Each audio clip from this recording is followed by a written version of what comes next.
Okay. Tree waiting. Here it is. Top chat. Okay, how can I... Ooh, there we have it. Yeah.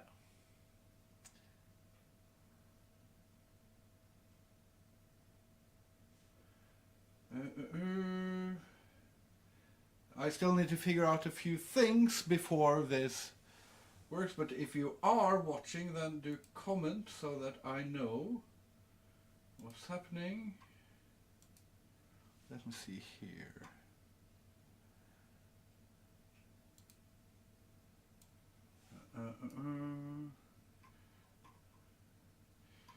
Okay, where is the chat? Hey, feel about Graffiti. Okay, we have our first question. So now I need to figure out how to move the chat.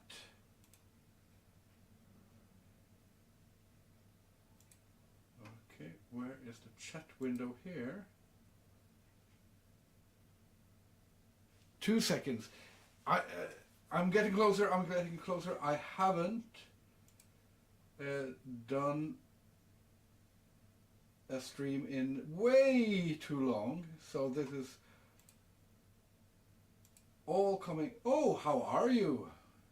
I got you live. Ooh, now we are actually getting the questions, but I need to figure out.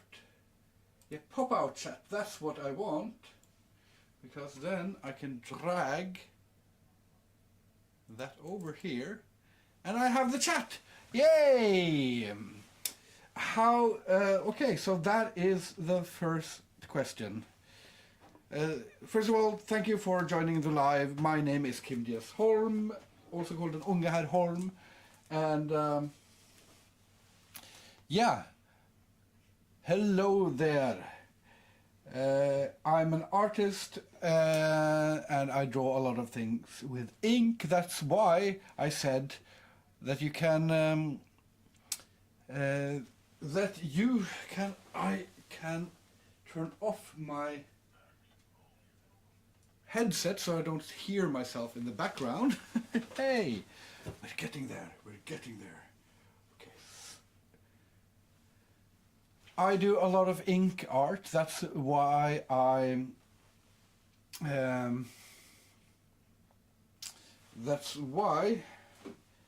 said ask me anything about ink. And I'm also working on a art course, online art course. That will be called Mastering Ink Through Negative Space. You can find the links on my about page. I think I should have prepared that, but never mind. This is to test out the streaming setup. Does the stream look good? I think it looks good. So first question. Hi, how are you? I'm good. It's been a stressful day. And I'm exhausted coming back from Helsinki Metal Festival in Finland and drawing a ton of art. But I'm feeling good. And then the first proper question, how do you feel about graffiti? Oh, is it... am I the only one hearing from just the left headphone?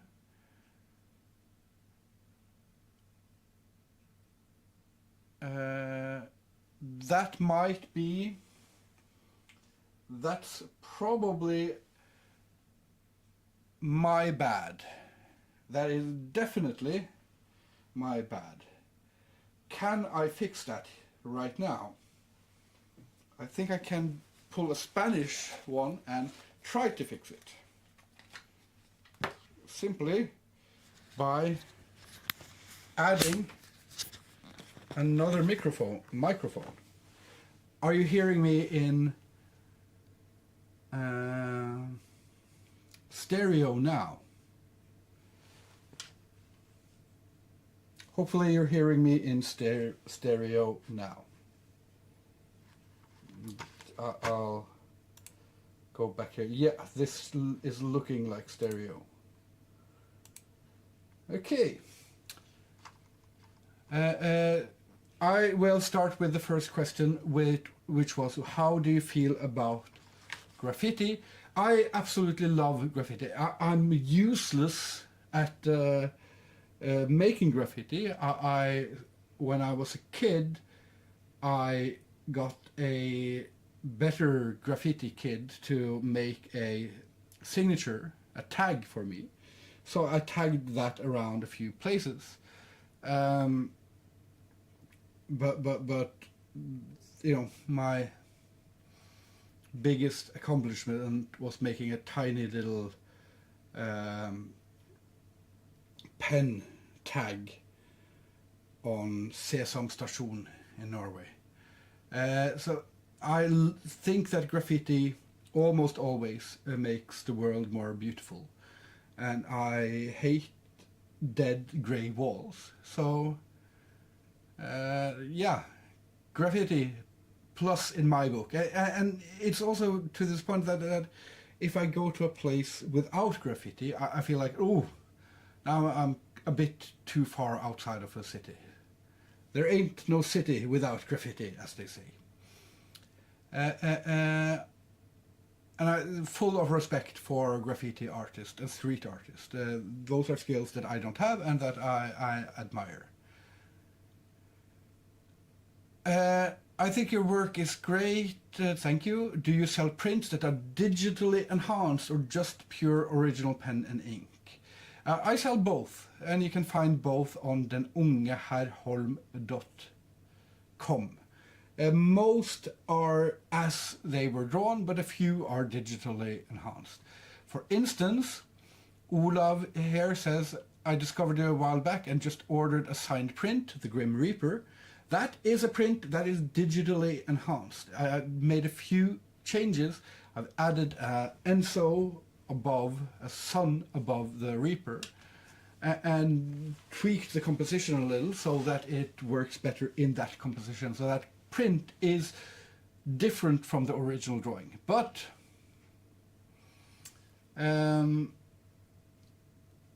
I don't have anything against doing that, but if I can sell the original, then I will sell the original.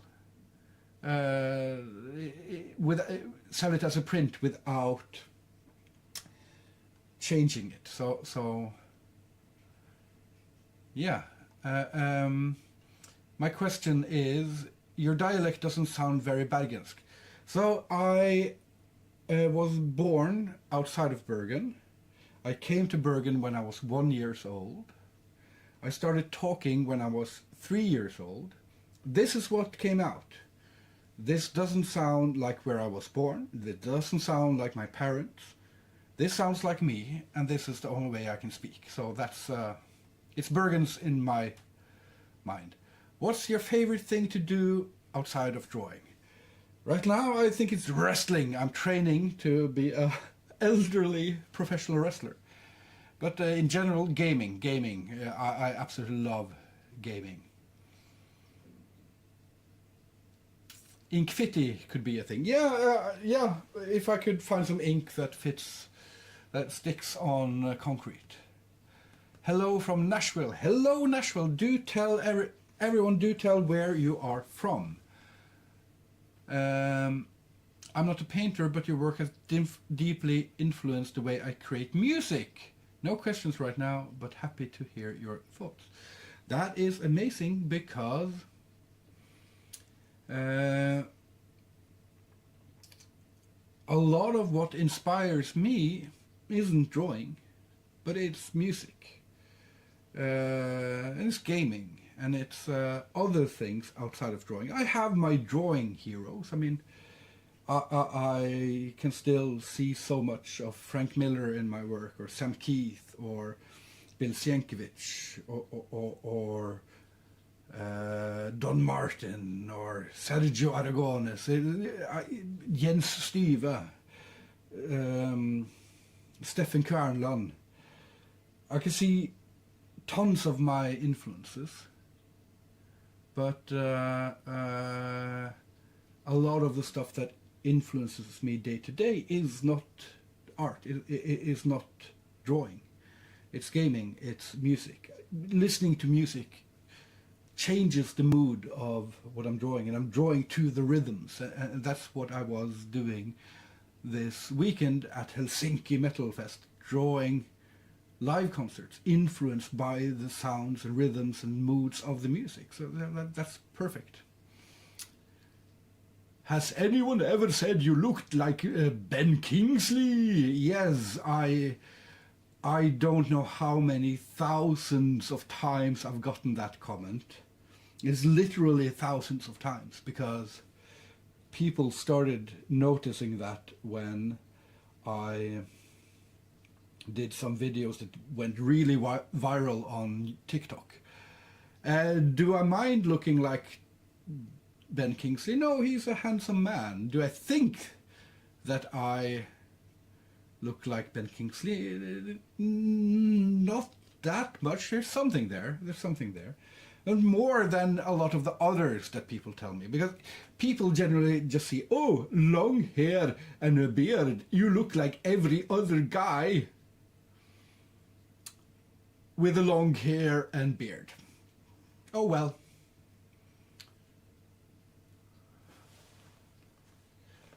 Do you have a wrestling name in mind? I will hopefully wrestle under my name, using my TikTok celebrity to create a persona around me. But I want to become the wizard, Kim Diasholm, Trollmannen. What's your favorite dessert, sweet treat? Brownies, definitely. May I please use your answer to a graffiti question for TikTok? Yes, please do. Nah, Ben Kingsley looks like you. Yeah, that's my point. Long-time lover of your content, I have a question. What kind of advice do you have for someone trying to get better at their art? I made a video about this a few years ago. I need to update that video. I think that let me sort of show you what well, drawing. So the most essential thing about drawing is playing around. I'm not even looking now. I'm just playing around. I'm playing with the feeling. Okay. So art starts with play. Art always starts with play. But that's not enough if you want to go get better. You have to study.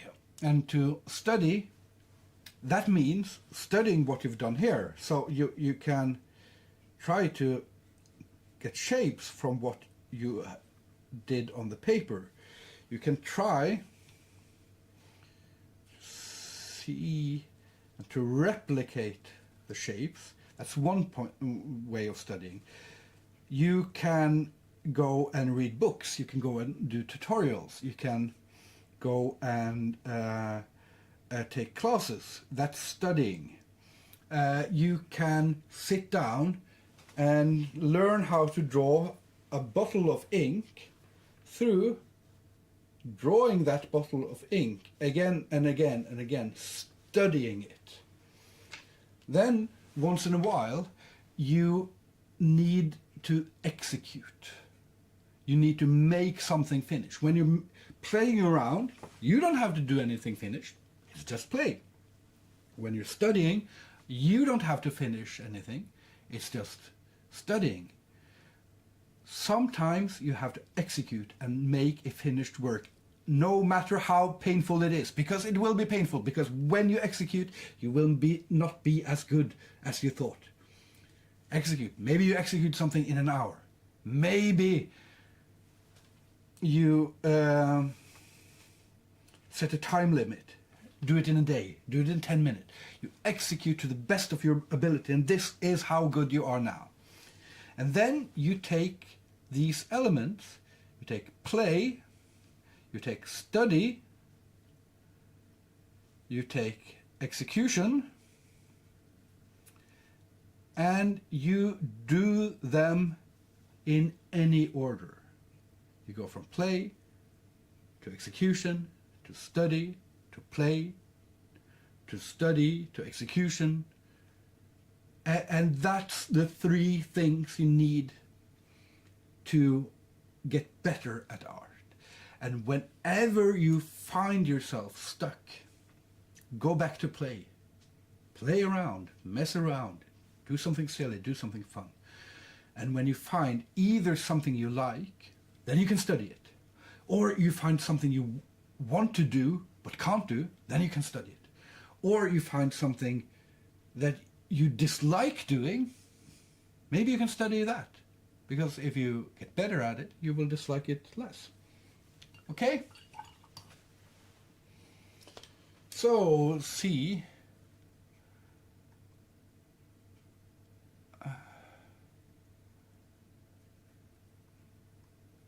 What's your favorite flower? Boring answer, but dandelions. I like dandelions. I like how they look. I like the time they come up from the ground. I like how they transform into something else, and you can blow on them and they will fly on the wind. That is magical. What is your favorite music? Good music. So I dislike bad music and I love good music. What is good music? That depends on the day, and it also depends on the ear.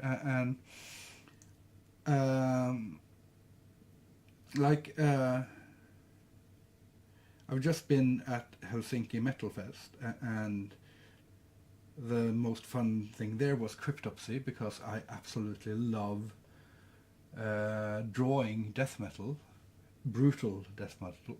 It's not what I would want to hear all the time, but it was my favorite music just in that second. I listen to a lot of metal, of course. I also listen to a lot of other music.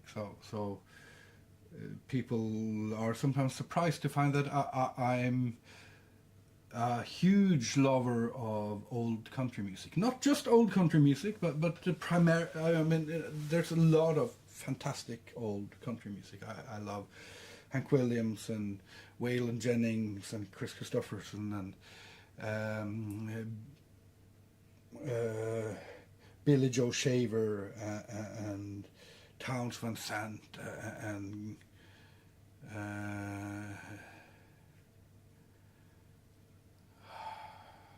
so many others. Emmylou Harris, Sturgill Simpson, tons of different country artists. I love a lot of techno and hip hop and pop music, and I like some classical, I like some contemporary, but good. John Prine, fantastic. John Prine is absolutely great, and inspiration for art and music. I've done works that are inspired by things I hear in John Prine or in Willie Nelson or in Rotting Christ. The play squiggle looks a little bit like the cat bus from My Neighbor Totoro. It does, very much so. I've got an ad as soon as you started reading my comment, but I went back to listen. Thank you for answering and give me insight on the path. I appreciate it so much. Thank you, and good luck on your path. Any part of doing art that I dislike? Yeah, I mean, all of it. Some days, all of it. That's the thing with being a professional artist. This is my job. I need to do this to earn money, and that means sometimes turning the stuff that you like into stuff you dislike, and then trying to find the love in it again. And that's been a real struggle of mine for the last 10 years, is trying to find the love of art, because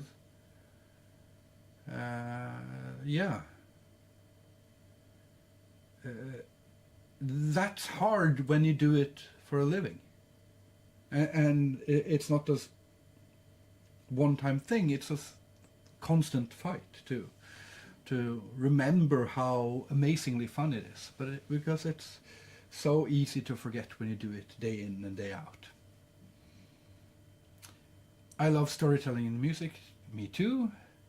Your ability to turn a few drops of ink into something horrifically beautiful has always amazed me. Was it something you practiced and learned, or has it always come naturally to you? Yes, to both. The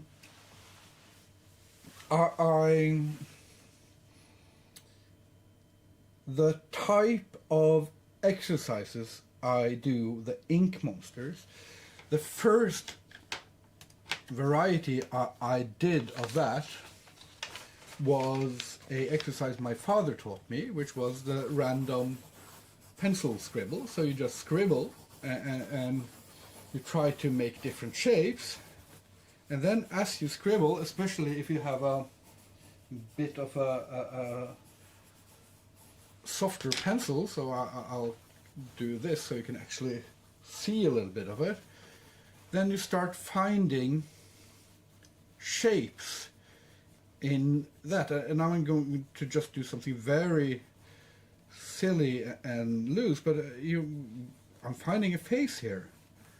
See, there's a face. And this was an exercise I was doing when I was like 4 years old.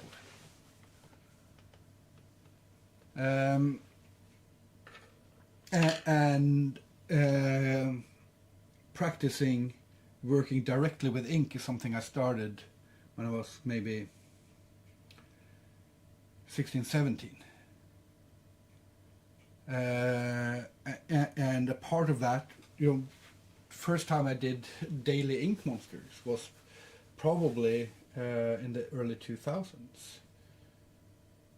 Just for myself, as a daily challenge to myself. They were very different from what I did on TikTok. So it is, I have a natural inclination for art, for the visual, for creativity in some sense, but everything has to be practiced and learned, and there's a ton of things, even if this isn't your natural inclination, there are a ton of things you can just practice and learn, and there are so many artists that I, in my youthful arrogance, contemporaries of me, that I just dismissed, but that guy isn't talented, no, she will never be good at art, not talented like me, and then they practiced more than me, and suddenly they were better than me, and that pissed me off, so I had to practice more. If ignorance is a merciful island, what happens to identity when structural illusions of safety and logic break down? That is the question all the world is asking itself as our structures break down, because I do believe we're seeing a unprecedented demasking of the horrors of the systems of society. And I don't know what will happen. How did you develop your ability to tell a story? So I just started to make sense of this right these past few years, realizing that, I'm autistic, which was a very very alien thought to me.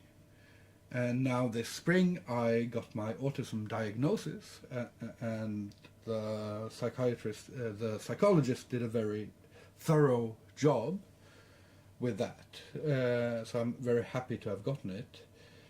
And that sort of explains a lot about how I learned to tell a story, because I learned to tell stories because that was a way where I could break down communication and make sense of it.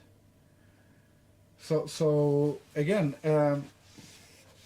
kind of like with the all these answers, I've played around with storytelling.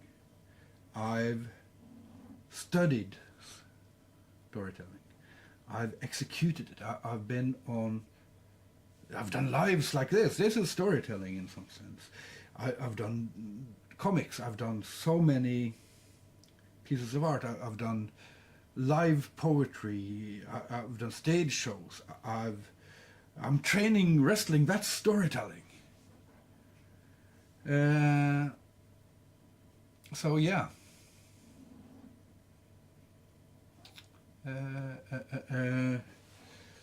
That's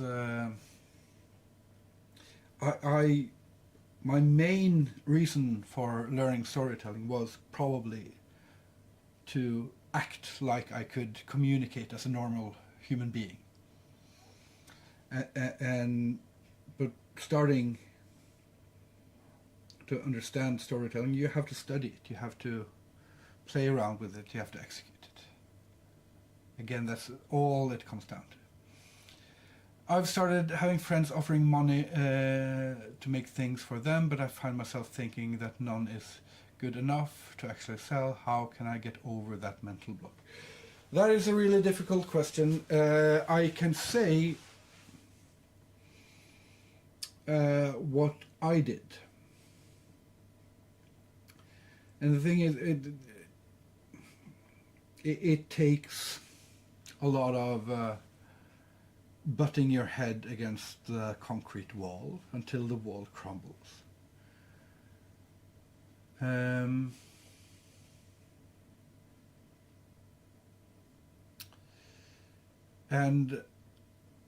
for me, when I started getting work, first of all, I did a lot of work that I wasn't satisfied with.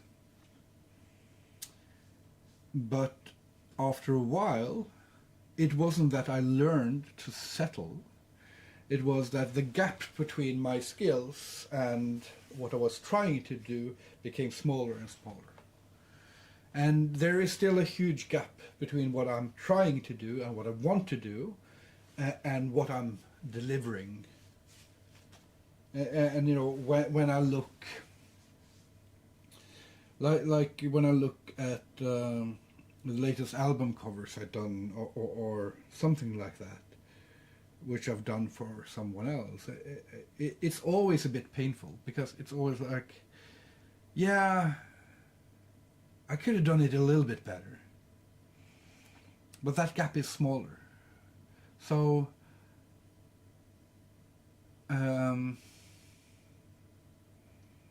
yeah, keep on improving and do the things that hurt. Don't hurt too much, and it will get better. Do you have a particular brand or type of ink you prefer to use? This is my favorite brand of ink. It is Indian ink from Royal Talons, a Dutch company, I think. It's my favorite ink because it's the ink that my local art store sells in liter bottles, in these huge 990 milliliter bottles, and because I love the consistency of it. So that is my favorite brand. It just happens to be what my local art store sells. Okay.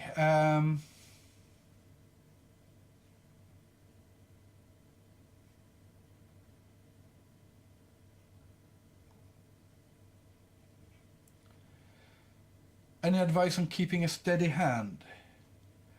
I tend to shake a lot just generally any advice is appreciated. So, in order to have a steady hand while inking, you have to lean it on something. If you try to hold your hand above the paper, it will not be very steady. If you're leaning it like this, you will smudge. So one thing I do is that I use my pinky as a way to keep the hand a little bit more steady.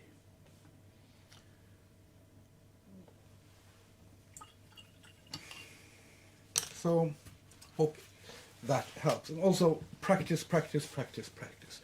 So one very good practice to get a steadier hand is to draw one line with ink and try to keep it as steady and as long as possible. And then right underneath you do another line and try to keep that as steady as possible. But here I've made a few mistakes, so then you can, if you want to evolve this challenge, then you can start, following, but also following the mistakes. And the mistakes will get bigger and bigger, and you will start to make these amazing patterns. And you can fill, like, I've probably filled hundreds of papers with these types of lines. Either straight lines or lines that go from thick to thin. Another thing is you don't have a steady hand if you're drawing constantly like this, but what you do is you practice the stroke over the paper and then boom. Once you've done the practice line, you can do the final line. A lot of questions now. Can you explain the colors on your nails? I like the colors on my nails. That's my explanation. Is it like a non-binary thing? Yes.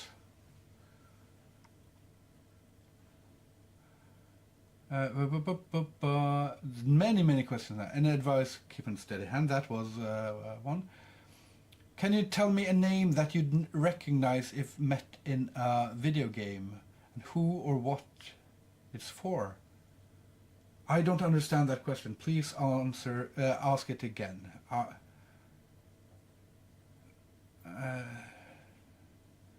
When it comes to drawing trolls and devils and hags that have a prominent nose, aside from your own appearance, what other sources or techniques do you use to not be anti-Semitic?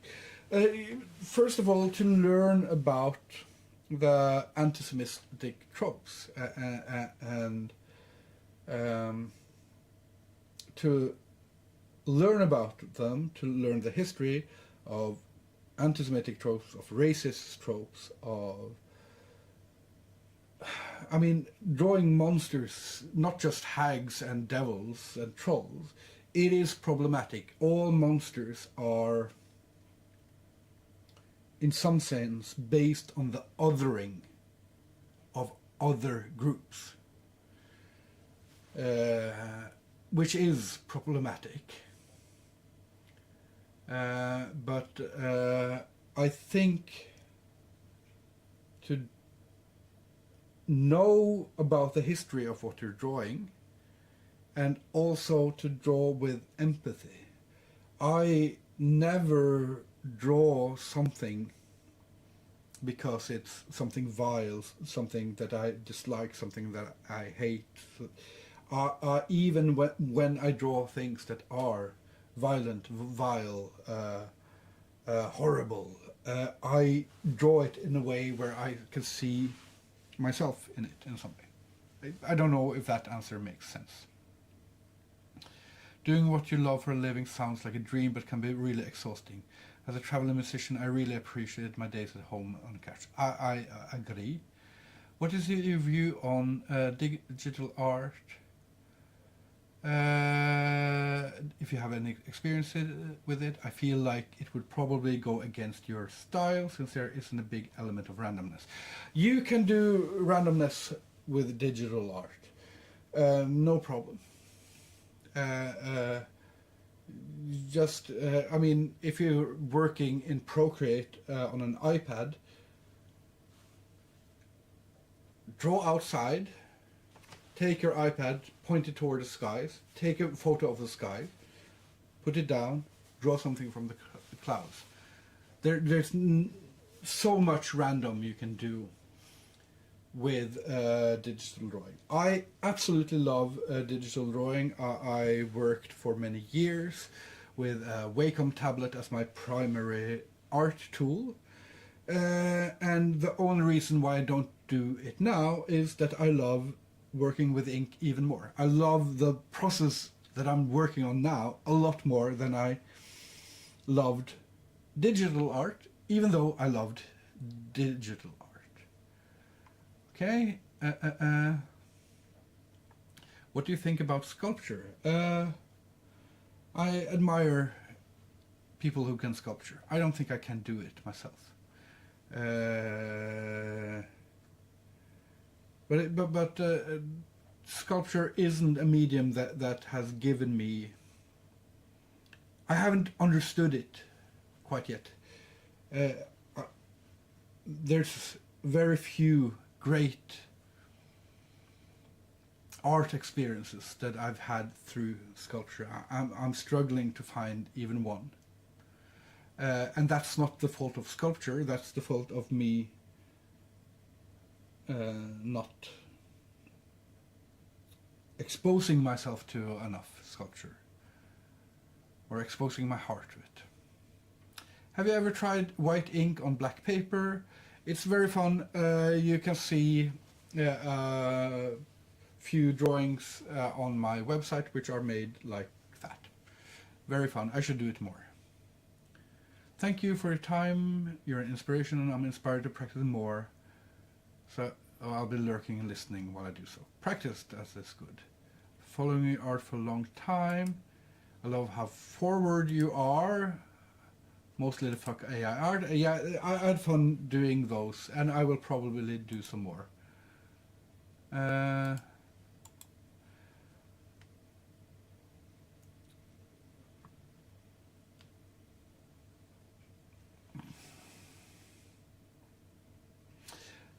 Favorite mythological creature? I probably have to go very boring and say dragon or troll. Dragon. Yeah, I'm gonna say dragon. Dragons are cool. I mean, it's a classic. I've always have a deep love for dragons. So, yeah. Do you remember your very first emotional vision you expressed in an artful way? So by accident, I actually have all my art from when I was 1 year old, and probably all of it until I'm like 12 or 13, and there's so much different, and there's so much emotion and so much intensity in it. But I talked a little bit about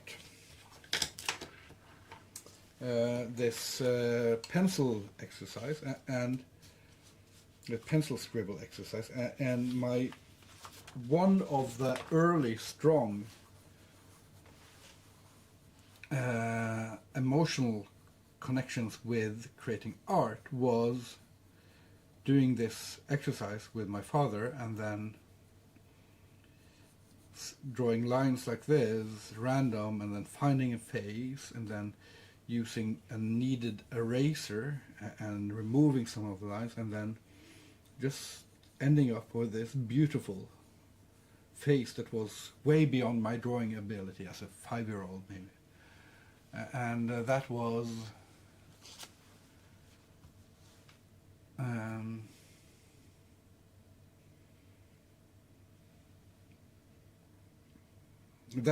an emotional eye-opening experience. And I wish I had that drawing still, because that's one of the drawings that I probably lost along the way because I was stupid. Okay, I think that will be, I will take that one more question and then I will end this live and get to bed. It was really fun going live again, and I hope that the quality is good, that the sound is decent, that I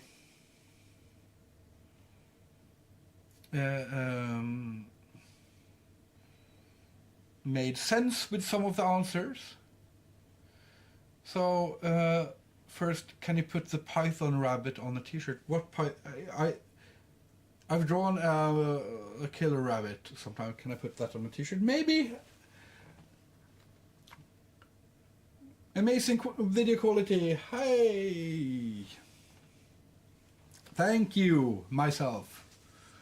I'm guessing that's Christopher, my business partner slash manager slash he who set up the streaming stuff right now. But the final question is there any fiction that perfectly expressed an idea or feeling that you had that you couldn't?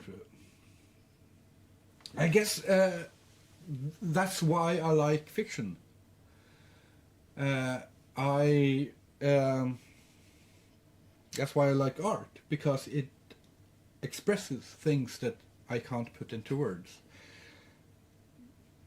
And you know, just to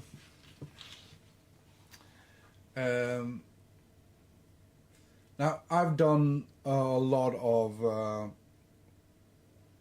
art about H.P. Lovecraft, and over on the channel Drawn from Myth, which I've started with my friend Lucas, we've just done 2 Lovecraft episodes, so check out Drawn from Myth if you want that.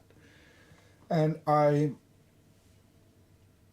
know that Lovecraft is, as a person, as a political thinker, was really, really deeply problematic, as are a lot of my heroes. And he was deeply racist even for his time, and he lived in some sense a boring and depressing life, but the thing that keeps me going back to his art is, to his stories, is how he expresses things beyond what the words are able to express. And that, yeah, that's why I can't shake Lovecraft, because to my mind, how he expressed things is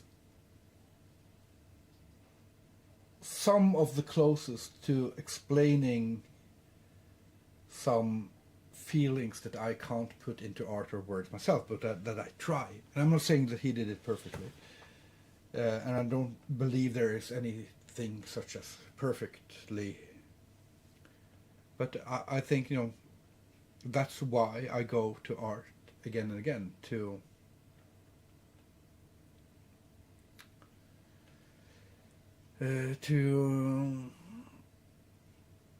try to find ways of expressing things beyond